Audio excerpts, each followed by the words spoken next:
बाबूजी के बात सुन के ऐसा लगत रहे कि भैरवी गंगा बन के यहाँ रहत रहे। बाबूजी केकरा के फंसावे खातिर भैरवी के मोहरा बना रहल बाड़े।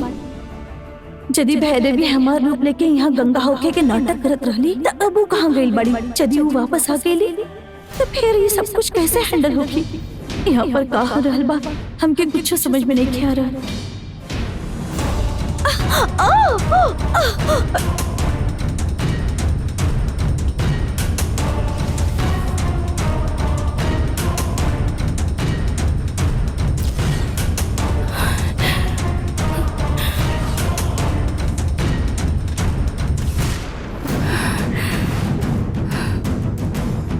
अभी नया लड़की के बिया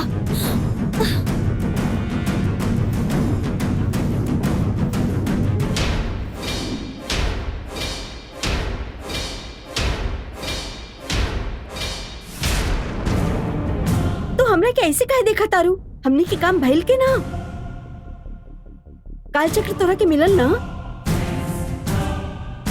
तू अरुण के लेके वापस आ गइलू का? वो खुद काल चक्र तोरा के देला? ये हमके के समझ के बात कर रहल बिया का? ये भी बाबूजी की तरह हमके भैरवी समझ के बात कर रहल बिया। ठीक बा, यदि हम एकरा से बात करनी त के बा और एकर प्लान का बा हमके समझ में आ जाई। हम तोरा के कुछ पूछत आनी, चुपचाप काहे खड़ा बाड़ू? का पहिल बतावा ना, काल चक्र तोरा के मिलल के ना? हम काल चक्र हासिल करे खातिर गइल रहनी, बाकी वो हमके ना मिलल। काल चक्र अरुण के पास है बा और वो हमने कभी भी हासिल कर सकेले। काल चक्र अरुण के पास बा ऐसन तो कहा तारू, लेकिन अगर वो केहू और के दे देलस तो हमने का करब? ऐसा नहीं खे, हमने ओके हासिल कर ले। तो ऐजे से जाए से पहले ओकरा के मार के काल चक्र लावे के बात कहले रहलू हमरा के, और अब तू खाली हाथ महल वापस आ गइलू हा, और ई बात से तोरा के जरा भी परेशानी नहीं खे? का हो का गइल बा तोरा? कहीं वो अरुण से प्यार तो ना हो गइल? अब तू कुछ मत करा। अब तू ना ओकरा के मार सकेलू और ना ही काल चक्र वापस ला सकेलू, काहे कि अब तू ओकर प्यार में पागल हो चकेलू हा।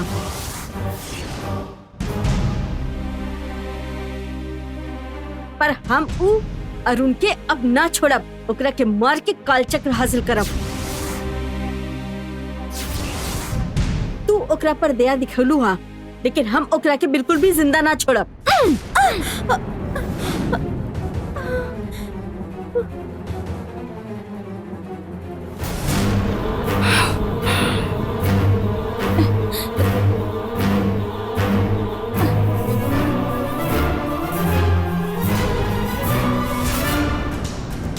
हम कहानी ना कि हम देख ले, फिर तू इतना जल्दबाजी काहे कर रहल बाड़ू? तू हमरा पर हाथ उठाइलू का? अरुण तोरा खातिर इतना जरूरी हो गइल बा? ओकरा वजह से हम तोरा के बुरा लागे लगनी? अरुण तोरा खातिर ज्यादा जरूरी हो गइल बा नंदिनी।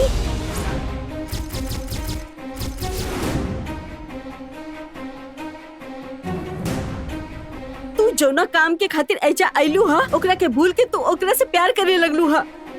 धीरे धीरे तू ओकर प्यार में ओकर गुलामी करे लगलू हा। ये बिल्कुल भी ठीक बा ना नंदिनी, बिल्कुल ठीक ना बा।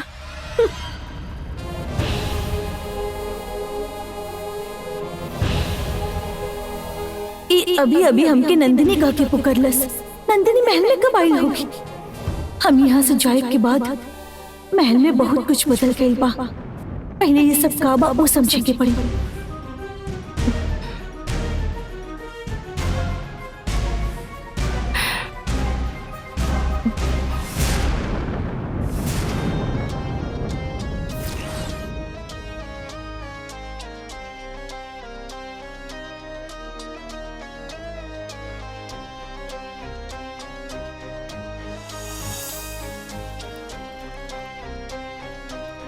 सुनिए, का हमके दीदी से मिले के बाद अंदर बड़ी जाके अरुआ मिल ली।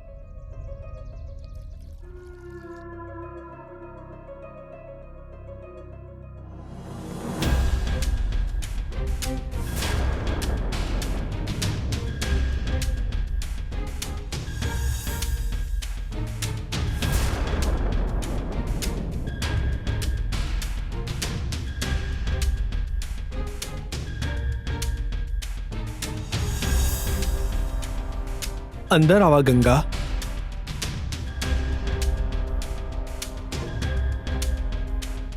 बैठा है जी।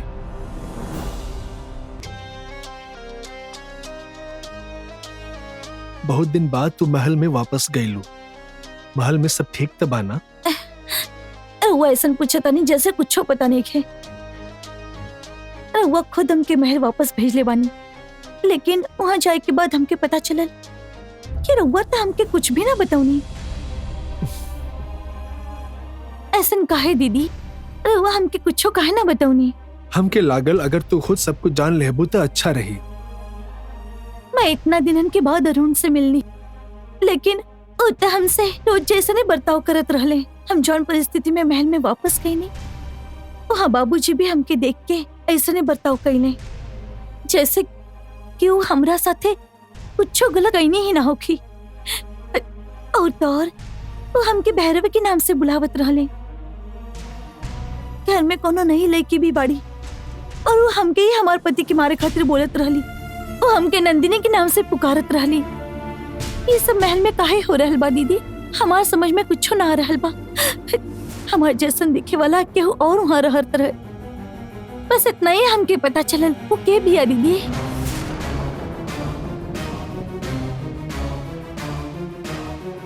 नंदिनी।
इतना दिनों से तहार जगह पे रहे वाली नंदिनी ही रहे।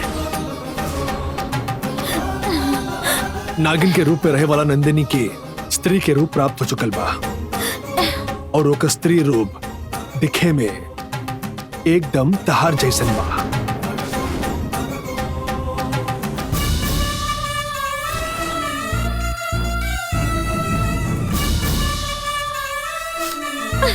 दीदी, हमके ये सब सुन के बहुत ही आश्चर्य हो रहल बा। नंदिनी के हमार रूप कैसे मिल सकेला? और हमार का रिश्ता बा। ओकर और तहार रिश्ता तो जरूर बा। जब सही समय आई तब तहरा के सब समझ में आ जाई।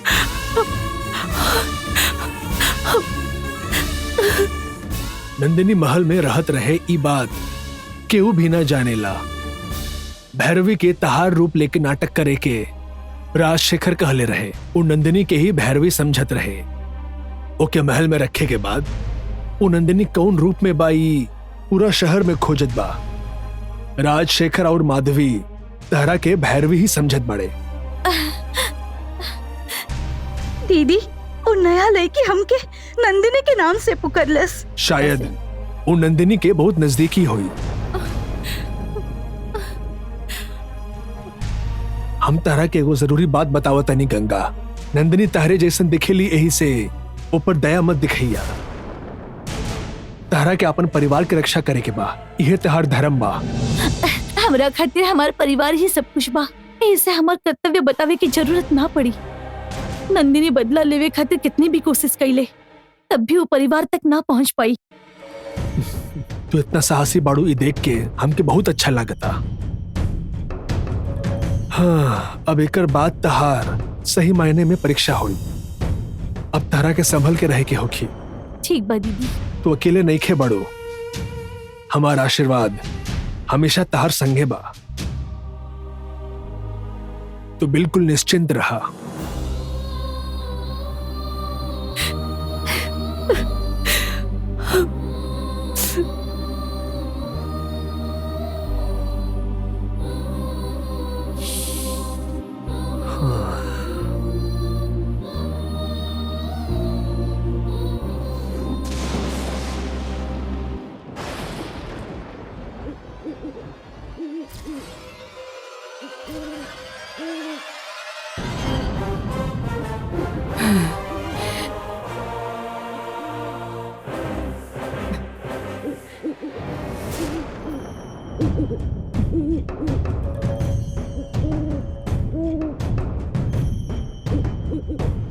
उल्लू के रोए के आवाज ये बिल्कुल भी अच्छा संकेत नहीं है। अब और का बुरा होके वाला।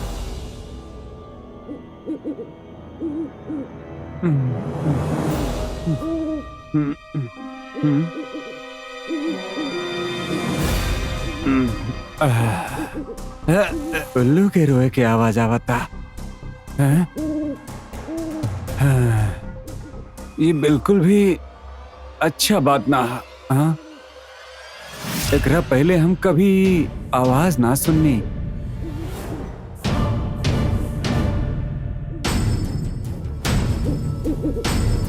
ए, चल हट।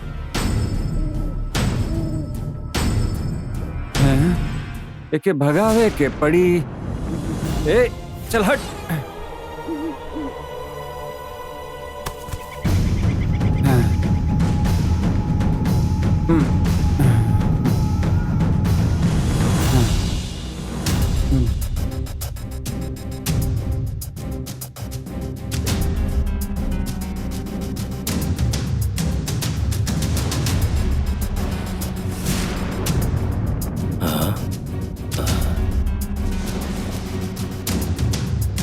वो काल चक्र जब तक अरुण के पास बा ओकरा जान के खतरा बा। अब हमके कुछ भी करके वो काल चक्र ओकरा से हासिल करेगा पड़ी। अरुण चाहे हमारे बारे में कुछ भी सोचे लेकिन हमरा वो काल चक्र ओकरा से वापस लेबे के ही पड़ी। हाँ,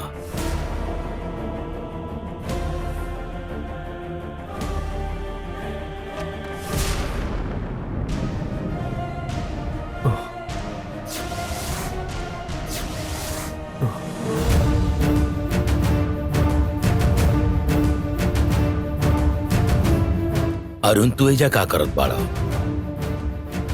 हम सोचले रहनी एजे कब्बो नाइब, लेकिन ये ना हो सकेला। हम जब वो रउआ से कुछ पूछे नहीं तो रउआ हमके दूसर चीज के बारे में बतावत रहे नहीं, और अभी भी रउआ इहे करत बानी। हमके अभी सच पता होखे के चाहिए। अगर नंदिनी नाम के नागिन हमनी के दुश्मन बिया तो एकर मतलब ओसे जुड़ल कौनो चीज जरूर हमनी के पास होखी ना।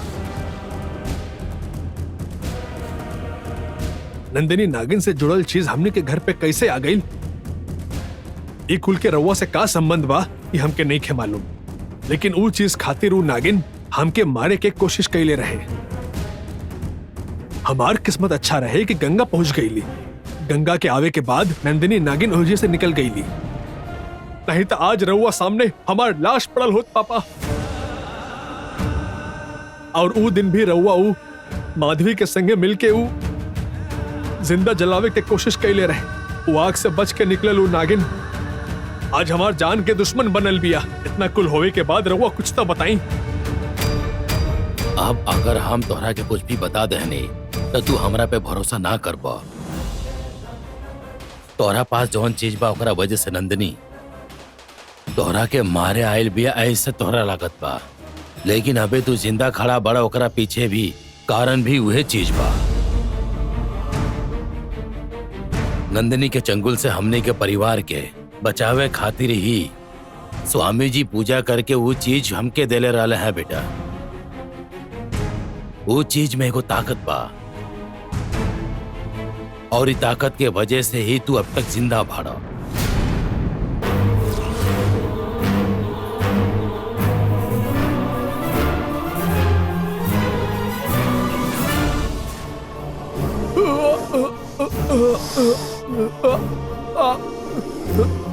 तू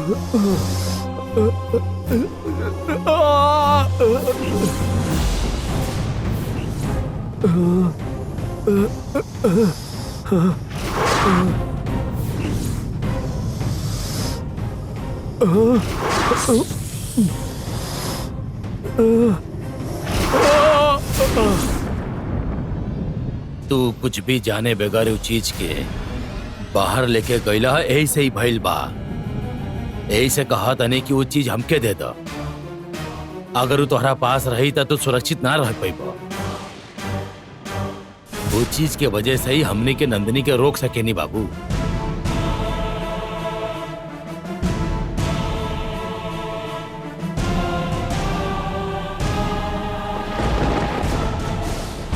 तू ज्यादा सोचो मत, पहले वो चीज लाके हमके दे दो।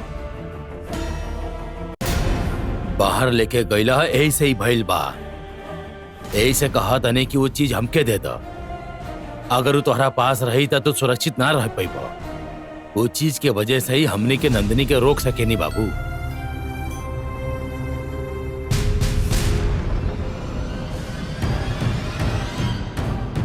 तू ज्यादा सोचो मत, पहले वो चीज लाके हमके दे दो। हाँ, वो चीज के वजह से अगर हमार जान बच गई रहुआ ऐसा कहता नहीं, तो फिर वो चीज अगर हमारे पास रही तो हम ज्यादा सुरक्षित रहब। ऐसा ना सोच के रहुआ वो चीज के हमसे लेवे खातिर बेचैन बानी।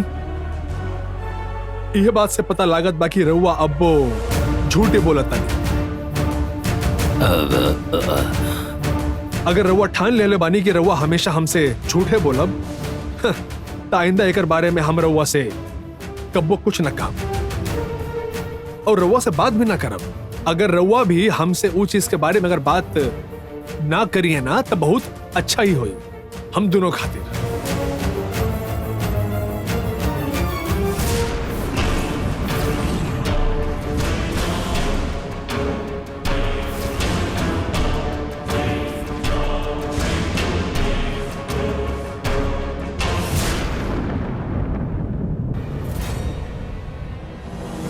ओम नमः शिवाय।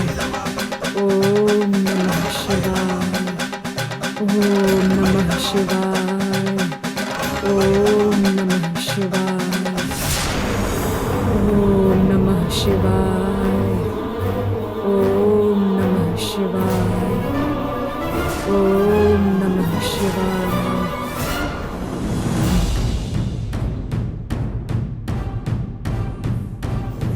हे सूर्यदेव, आज हम जे भी कार्य करे जा रहल बानी ओकरा में हमके सफल करी।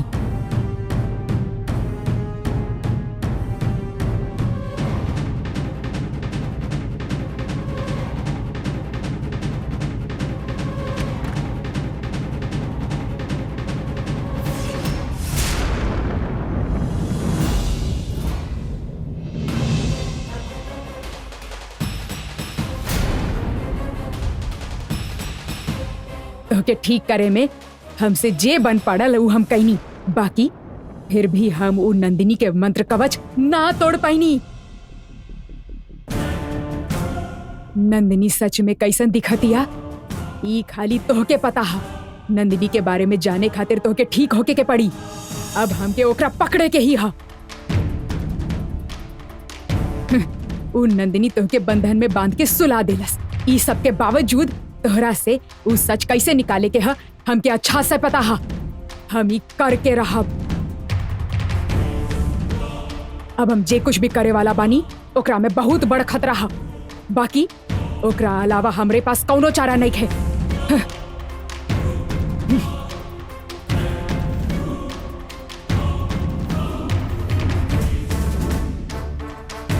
ओम नमः शिवाय। अब हम जे कुछ भी करे वाला बानी ओकरा में बहुत बड़ खतरा हा।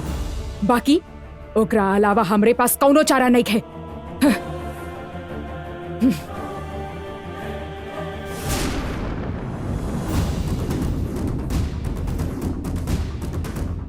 ओम नमः शिवाय।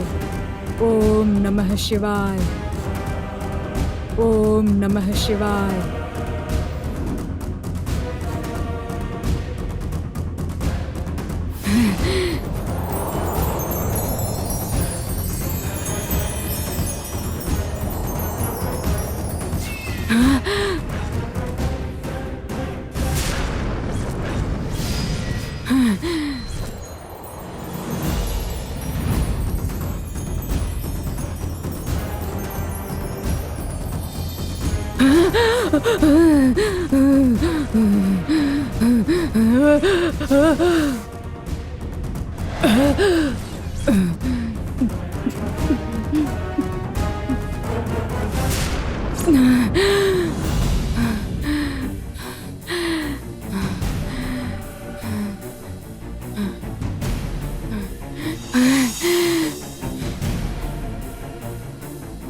हम तहार अंदर प्रवेश ना कर पाई ऐसन कवच बनैले भी आऊ नंदिनी।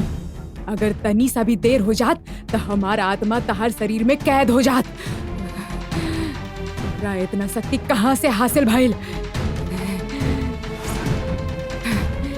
नंदिनी, तू इच्छु पर तब बंधन डाल देले बाड़ू, बाकी तहार सच हम जान के रहब। तब तक हम चैन से ना बैठे वाला बनी।